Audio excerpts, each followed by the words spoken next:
E aí, você sabe quem vai levar, ou seja, quem vai ser eleito para presidente do Brasil, segundo a última pesquisa que aconteceu agora dia 19 de agosto? Ainda tem dúvida? Fica atento.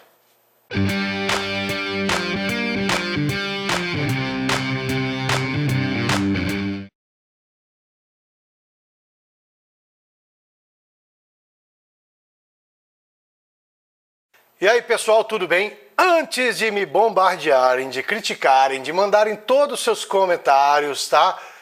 Vou pedir o seguinte, dá sua curtida no final desse vídeo, assista o vídeo até o final, tá legal? Antes de tomar qualquer decisão, antes de você de repente falar que eu estou certo, que eu estou errado, a única coisa que eu peço para você é inscreva-se no meu canal e segundo, assista o vídeo totalmente, tá bom? O que eu vou fazer aqui agora é uma análise da última pesquisa, que foi divulgada agora, dia 19 de agosto, tá certo? E eu esperei 3 dias, mais ou menos, para que a pesquisa fosse totalmente divulgada, para a gente poder dar um download, avaliar todas as estatísticas, todos os cenários. Por que eu optei pela IPEC e não pela Datafolha? Por 2 pequenos motivos. O primeiro motivo é matemático. A pesquisa do Datafolha, e olha que na última eleição para presidente eu utilizei ela fortemente, tá? Ela optou nas últimas pesquisas em trabalhar com uma margem de erro de 3% e não de 2%. Por que eu, Leandro, prefiro então a IPEC? Porque a IPEC tem 2%. Para que você entenda isso na minha mente e até para você entender o porquê que eu evito pesquisas com margem de erro maiores, é basicamente como se você estivesse dizendo o seguinte: temos 2 candidatos, tá? Não estou falando nada de números, apenas hipoteticamente aqui agora.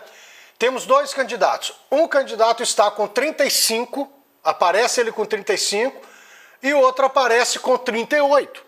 Legal! Com 3% de margem de erro, esse de 38, ele pode estar com 41, como ele pode estar com 35. E o de 35 pode estar com 38, como também pode estar com 32. Então é como se eu tivesse um GPS que estivesse um pouco desregulado, tá? Não é muito confiável porque a precisão, ao invés de ser 100 metros, 200 metros, nós estamos indo para uma precisão de 300 metros de erro. Você vai ter muito mais dificuldade de achar o endereço. Se assim pode ser feito, eu acho que é uma forma mais simples de todo mundo entender. O segundo ponto, que eu optei em não usar os dados do Datafolha, é que eu entendo que todo instituto de pesquisa, ele tem que, independentemente do seu pragmatismo ideológico, independentemente daquilo que a pessoa, o pesquisador acredita, né, parafraseando um excelente professor que eu tive no meu mestrado na Federal de Lavras, o Dr. Juvencio, né? E ele sempre me dizia que todo pesquisador ele tem que se despir dos seus mantos ideológicos. O que significa despir dos seus mantos ideológicos? Os números devem refletir uma realidade independentemente, tá? Independentemente se você acredita em X ou A. Fato.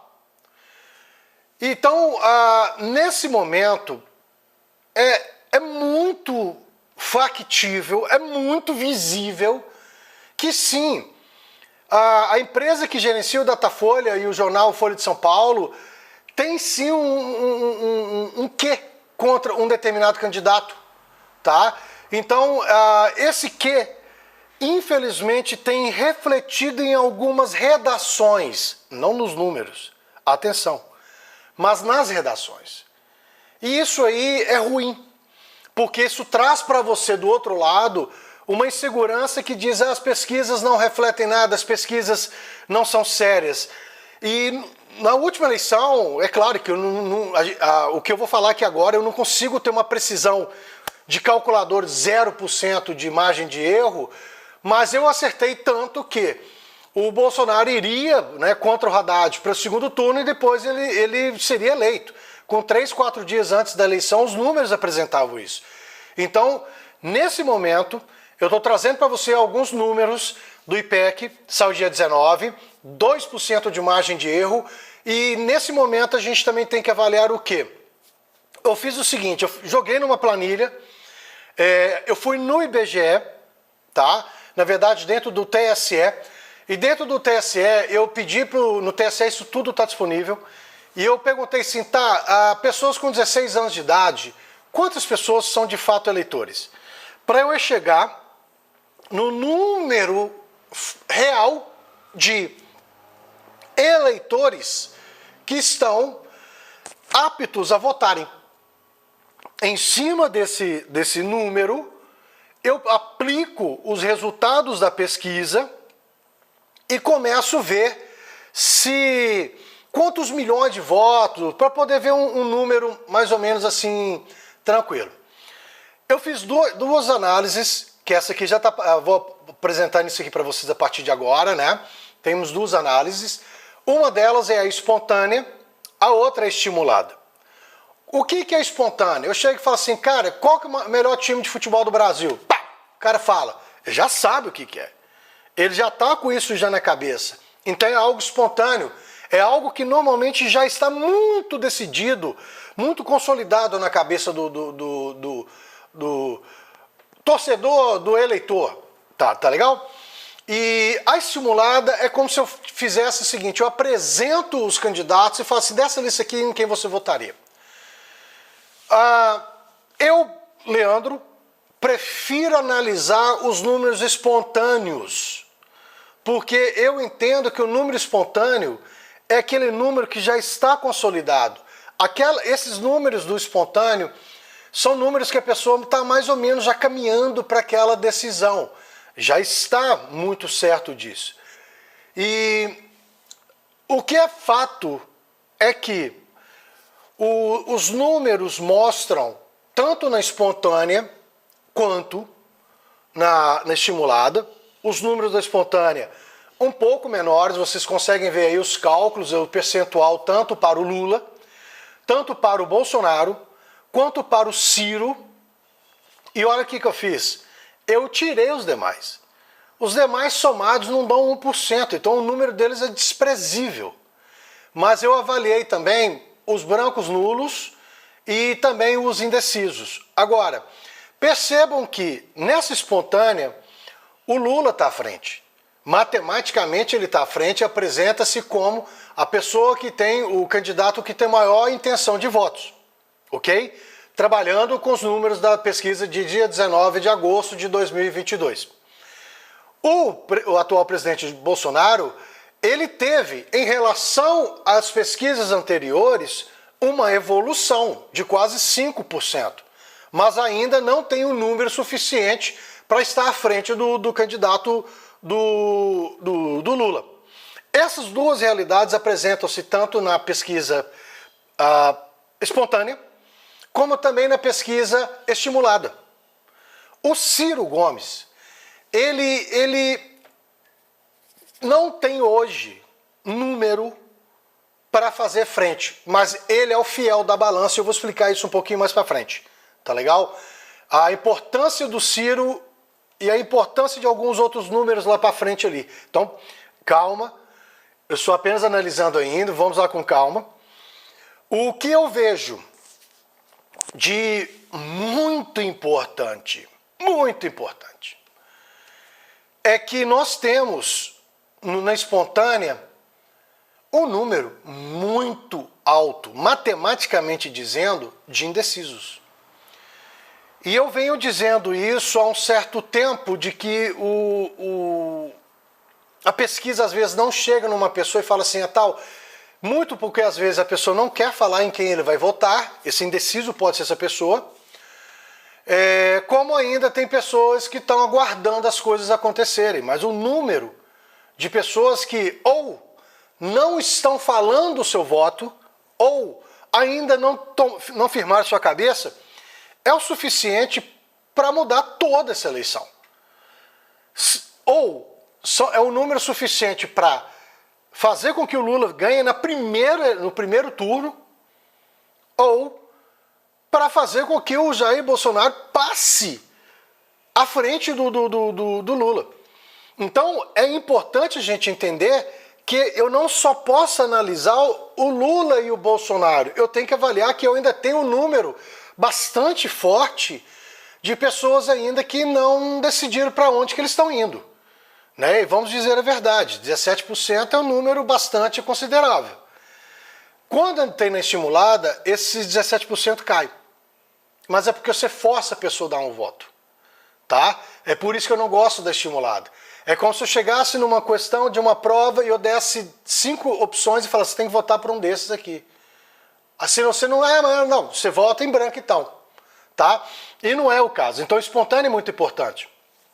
Agora, o que é importante a gente avaliar, que é um número muito, muito, muito importante.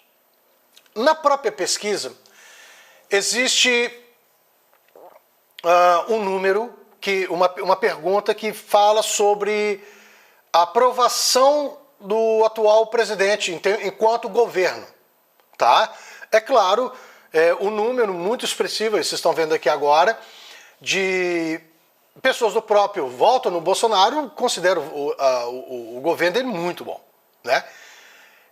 Em compensação, se eu pego os números do Ciro, percebo que os eleitores do Ciro estão mais tendenciosos a não gostarem ou não estarem muito felizes com o atual governo. O que isso pode, lembre-se, possibilidades.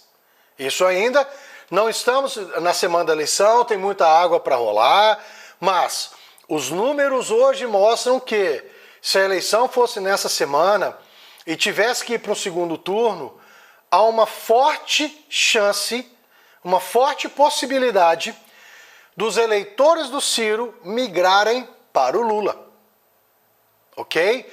Um pequeno percentual migraria para o Bolsonaro, mas um percentual maior migraria para o Lula. Porém, aí que a gente chega num percentual muito interessante com os números do eleitor do Lula. Nós temos hoje, em todas as pesquisas aparece isso, em torno de 30% do eleitorado brasileiro ele já se declara petista, ou então que ele gosta muito do partido PT. Talvez não seja uma pessoa filiada ao PT, mas ele tem uma certa predileção, ele prefere mais o PT do que os demais partidos. Isso é muito interessante porque ele já dá para o candidato Lula 30%. Já vai com 30%. Só que nos números que apresentam de quem está dizendo que vai votar para o Lula, muita atenção. Veja o percentual de pessoas que disseram que vão votar para o Lula, mas estão gostando demais do governo do Bolsonaro. É uma incoerência matemática, é uma incoerência de comportamento, porque esse percentual, de repente, ele está com raiva do Bolsonaro. Mas, ao mesmo tempo, essa raiva não se... apesar de estar sendo uma raiva que está parecendo, tipo assim, eu vou votar no Lula de raiva, por exemplo. Isso acontece, a gente está vendo algumas coisas dessas no comportamento. Eles estão aprovando o governo do Bolsonaro. Esse percentual que está dizendo que o governo é bom, ele pode mudar o voto e ir para o Bolsonaro. Então, neste momento, ok, estou gravando isso aqui dia... O cara nem sabe que dia que é hoje. Dia 24 de agosto, tá? É importante que vocês saibam que eu, com os dados que foram entregues dessa pesquisa, com 2% de margem de erro, eu acredito que nesse momento nenhum dos dois candidatos ganhou no primeiro turno. Nenhum dos dois. Nem o Lula e nem o Bolsonaro. E tudo caminha, neste momento, para um segundo turno entre o Lula à frente e o Bolsonaro um pouco atrás. Tecnicamente, o Bolsonaro pode ganhar a eleição? Pode. Os números mostram isso. Temos muita água para correr ainda, mas os números hoje mostram que se a eleição fosse hoje, o Lula ganharia o pleito. Tá legal? Fica atento, curtiu, dá a curtida, não curtiu infelizmente, né, dá o dislike aí, inscreva no meu canal, faça o seu comentário, ok, dentro da possibilidade eu vou lendo e vou respondendo, mas o mais importante, à medida que as pesquisas forem saindo e eu entender que é uma pesquisa que merece ser analisada, que ela tem números que possam de fato trazer para você números mais reais, números mais verdadeiros, até para você entender como que a eleição está acontecendo, eu coloco aqui. Tá legal? Até a próxima.